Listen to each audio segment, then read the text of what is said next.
It started with the keys. It's a cliché, almost, the first sign of an unraveling mind. I walked into our apartment, dropping my bags by the door, and reached for the small ceramic dish where I had placed my keys every single day for the 2 years we'd lived there. It was empty. I patted the pockets of my coat. Nothing. I abandoned my purse onto the coffee table, a cascade of receipts and lip balm. Nothing. I was certain I'd put them in the dish.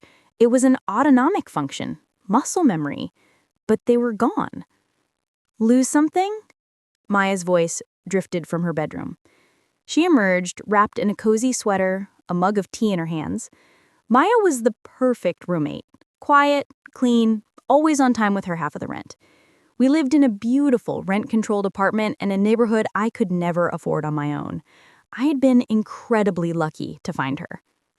My keys, I said, a frustrated edge to my voice. I swear I put them in the dish when I came in. Oh, she said, her smile soft and sympathetic. I saw you put them on the kitchen counter when you were on the phone. You must have just forgotten. She was right. The keys were on the kitchen counter, next to the fruit bowl. I felt a flush of embarrassment. I had been on the phone with my mom when I walked in. Right, I said, feeling foolish. Work has my head all over the place.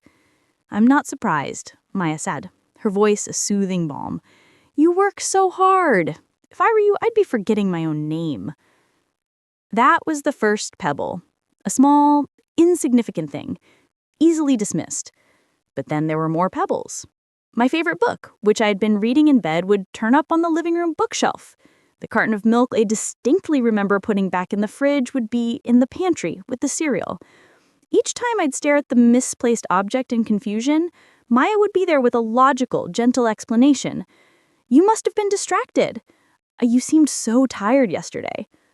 Are you sure you didn't do that? I was at the university all day. Her explanations were so reasonable, her concerns so genuine, that I started to believe her more than I believed myself. I did work hard. I was stressed. Maybe I was becoming that absent-minded. I started leaving myself notes, making to-do lists to track my own actions. I was turning into a walking post-it, desperately trying to maintain a grip on my own reality. The incidents grew stranger. One morning, I couldn't find my necklace, a delicate silver chain with a locket from my grandmother. I wore it every day. I tore my room apart in a quiet panic. Maya helped me look, her face a mask of sympathy. It'll turn up, she soothed. You probably just took it off and forgot where you put it. It turned up 2 days later, in the sugar bowl. I stared at it, nestled in the white crystals, and felt a cold dread creep up my spine. I don't take sugar in my coffee. I hadn't opened that sugar bowl in months. It was impossible. When I showed it to her, her eyes widened with worry. Oh my God, she whispered. Clara, that is so strange. You really don't remember putting it there at all? No, I almost shouted. I would never do that. Okay, calm down, she said, placing a hand on my shoulder. It's just, maybe you should talk to someone. Maybe take some time off. You're so burned out. Her concern was a poison wrapped in velvet. It made me feel like I wasn't the victim, but the problem. I stopped telling my friends about these things. How do you explain finding your necklace in the sugar bowl without sounding unhinged? I felt isolated, trapped in the apartment with my own unreliable mind, and the only witness to my decay was my perfect, sympathetic roommate. Our landlord, Mr. Henderson, was an elderly, no-nonsense man of the old school. He gave us a deal on the rent because my family had known him for years, but he had one ironclad rule. No trouble. No parties, no drama, no late payments. The thought of appearing to be trouble terrified me. The situation reached its climax over my job. I was preparing a major presentation for a new client. I had been working on it for weeks, and all of my notes, all of my printouts were in a single dedicated folder. The night before the presentation, the folder vanished. It wasn't in my room. It wasn't in the living room. It was nowhere.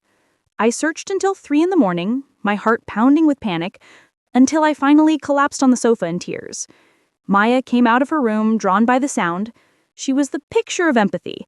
She made me tea. She held my hand. "Are you positive you didn't leave it at the office?" she asked gently. "I'm positive," I sobbed. "I brought it home to make the final revisions." "Maybe you just think you did. When you're this tired, your brain can play tricks on you." I bombed the presentation. I tried to speak from memory, but my mind was a fog of exhaustion and humiliation. It was the single biggest failure of my career. When I got home that evening, crushed and defeated, I saw the folder. It was sitting on my desk chair, in plain sight. I stared at it, and something inside me broke. This wasn't me. I wasn't crazy. I wasn't absent-minded. Something was wrong. And it wasn't me. It was this apartment. Maya walked into the room, saw the folder, and gasped. "Oh my God, it was there the whole time? Clara, I am so sorry." Her sympathy no longer felt genuine. It felt rehearsed. Her eyes, always so warm and kind, for a split second looked cold, calculating. I didn't say anything. I just nodded, picked up the folder, and went to my room. I closed the door, and a new feeling began to crystallize inside me, cold and hard. I wasn't losing my mind. Someone was trying to take it from me, and I was going to find out who and why. I didn't sleep that night. I lay in bed staring into the darkness, replaying the last few months in my mind. Every incident, every lost object, every gentle, caring comment from Maya. This wasn't a series of random events. This was a campaign. A deliberate, methodical campaign to destroy my confidence in my own reality. But why? Maya seemed like the perfect roommate. We never fought. She had no discernible reason to wish me ill. The next day, I went online and ordered the smallest, most discreet hidden camera I could find. It was disguised as a phone charger. I felt paranoid, like a character in a thriller. But the instinct I had ignored for so long was now screaming at me, telling me I was on the right path. I had to see what was happening in this apartment when I wasn't here. I needed to see the reality they were hiding from me, and the camera was the only way. The camera arrived 2 days later in a nondescript cardboard box. Holding it in my palm, I felt the weight of the truth I was about to uncover. Setting it up was easier than I'd expected. I chose an outlet in the living room with a wide view of the entire common area, including the doorway to my bedroom. I plugged the charger in and connected an old phone cable to it to make it look convincing. I set it to record on motion detection and synced it to an app on my phone.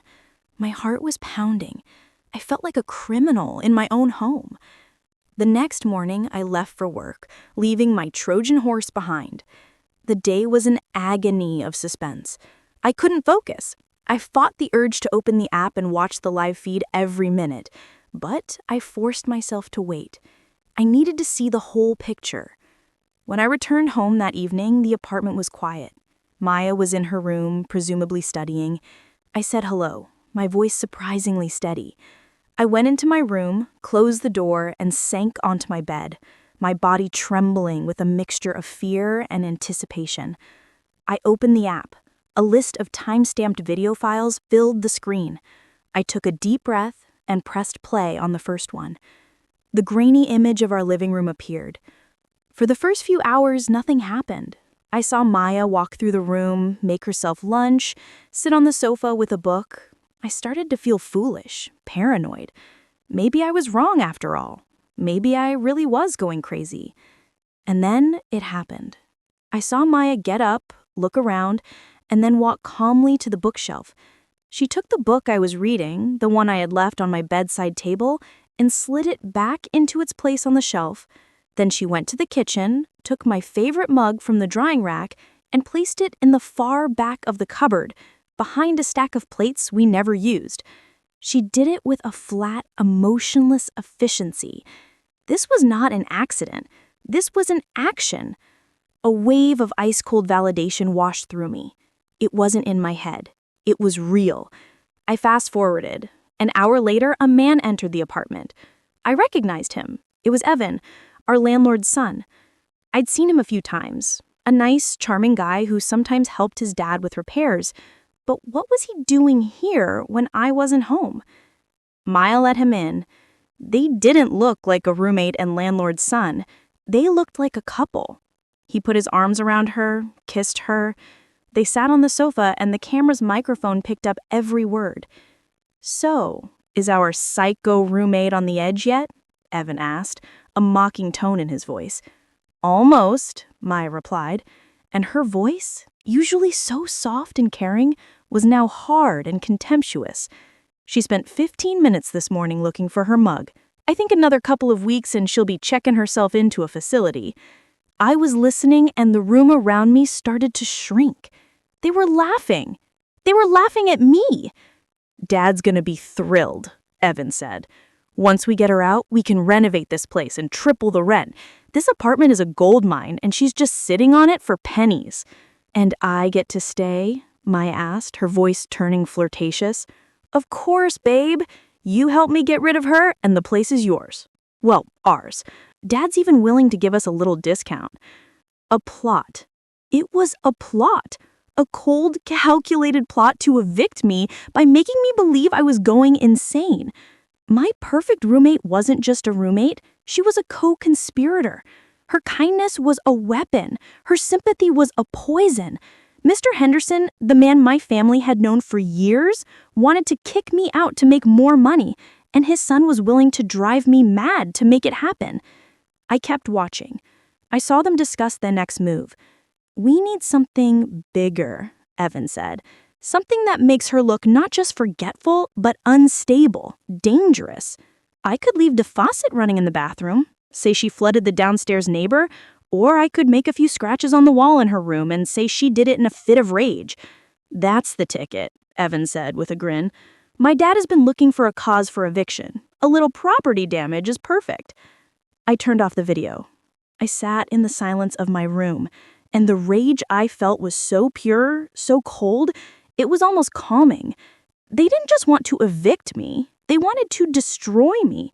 They wanted me to leave broken, humiliated, questioning my own sanity. They wanted me to become the crazy person they could tell stories about. I saved the video file. I backed it up to the cloud. I sent it to an anonymous email address I created just in case. This was my proof, my salvation, my weapon. I could have just moved out, packed my bags and left them to their web of lies. But the thought of it was sickening. They didn't deserve an easy victory. They deserved to be exposed. They had built a trap for me, using my own vulnerability. Now I was going to build one for them, and I was going to use their own cruelty as the bait.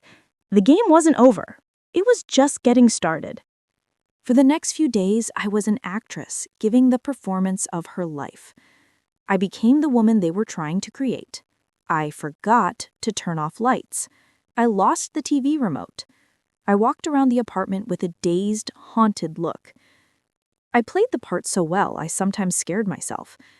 Every time Maya looked at me with her concerned eyes, I had to fight back the urge to gag. I knew they were preparing for their final act.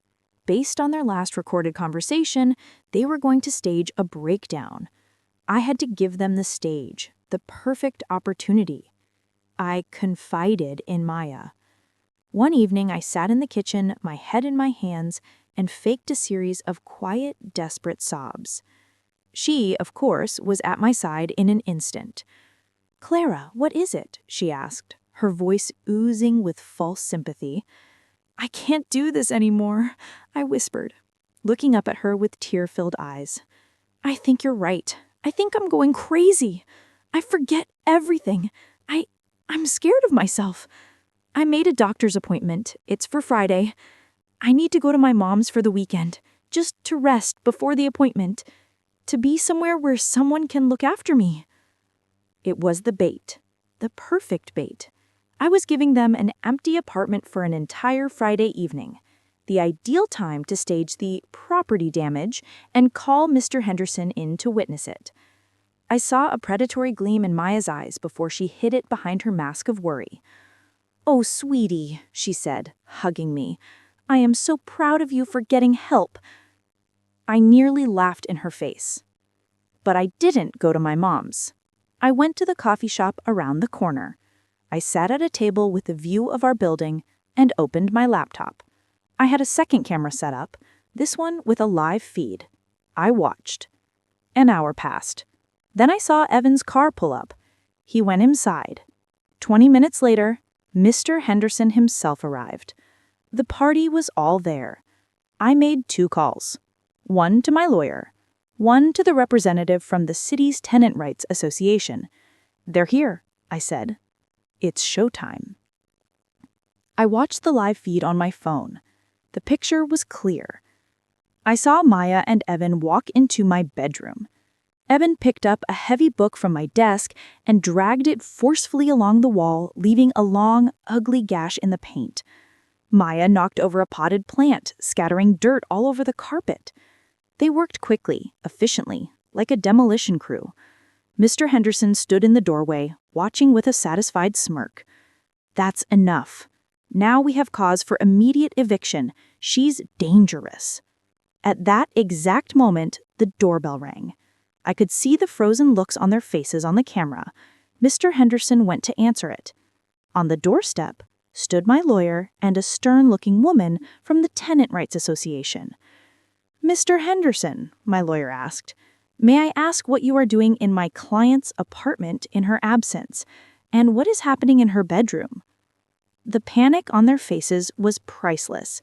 They stammered something about an inspection and sudden damage. But it was too late. I decided it was time for my entrance. I walked into the apartment, calm and collected. When Maya saw me, her face turned the color of chalk. "Clara!" Mr. Henderson exclaimed, trying to seize control of the situation. "Thank God you're here! We were so worried. Look at what you've done. We're going to have to evict you." "What I've done?" I asked, raising an eyebrow. I held up my phone. "That's funny, because according to this live video feed, it was your son who just scarred my wall and my roommate who just ruined my carpet." I turned the screen towards them. They saw themselves caught in the act. The silence was deafening. The end was swift and brutal. Faced with irrefutable video evidence, a documented conspiracy, and the threat of a lawsuit from not just me, but the city, they crumbled. Mr. Henderson was facing massive fines and the possible revocation of his landlord license for illegal harassment and attempted eviction. Maya was gone by the next morning, without a word. She just vanished, like a ghost. Evan and his father had to pay me a significant settlement for damages and cover all of my legal fees. And the best part? I got to keep my beautiful, rent-controlled apartment. I live here alone now. Sometimes, in the quiet, I can still feel the echo of that fear, that self-doubt. Gaslighting is a poison that takes a long time to leave your system. But then I look at the walls of my living room, at my favorite mug in its rightful place, at my keys in the dish by the door, and I know that I am safe. I know that I am not crazy. They tried to steal my reality, but I wouldn't let them. I recorded it, I saved it, and I used it as a weapon. They thought I was their victim, but they were wrong.